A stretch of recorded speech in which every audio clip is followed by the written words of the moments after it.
പഠിക്കുന്നത്. ഞാൻ ഇന്നിവിടെ പറയാൻ പോകുന്നത് ഒരു കഥയാണ്. ആ കഥയുടെ പേരാണ് അത്യാഗ്രഹിയായ സിംഹം. ഒരു ദിവസം ഒരു ഗുഹയ്ക്കകത്ത് ഒരു സിംഹം പാർത്തിരുന്നു.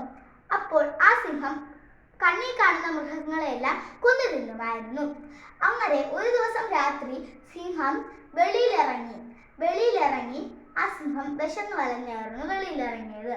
അങ്ങനെ പിന്നീടായപ്പോൾ ഒരു കാട്ടിലോട്ട് പോയപ്പോൾ സിംഹം ഒരു മുയൽ ഉറങ്ങിക്കിടക്കുന്ന കണ്ടു ഒരു മരത്തിന്റെ ചോട്ടിൽ.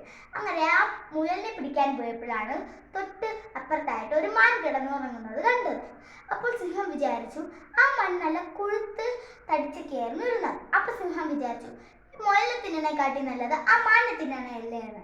അപ്പം സിംഹം ഓടിച്ചെന്ന് ആ മാനിനെ പിടിക്കാൻ നോക്കി. അപ്പോൾ മാനാണെങ്കിൽ ഓടി ഉൾക്കാട്ടിലോട്ട് പോയി. അപ്പോഴാണെങ്കിൽ സിംഹം വിചാരിച്ചു മാൻ പോയെങ്കിൽ പോട്ടെ, ഇന്നത്തെ എൻ്റെ ഭക്ഷണം മുയലാക്കാന്ന് പറഞ്ഞു മുയലിനെ തിന്നാൻ പോയപ്പോൾ മുയൽ അവിടെ ഇല്ല. അപ്പോൾ സിംഹം വിശന്ന് വലഞ്ഞ് സങ്കടപ്പെട്ട് തൻ്റെ ഗുഹയിലോട്ട് പോയി.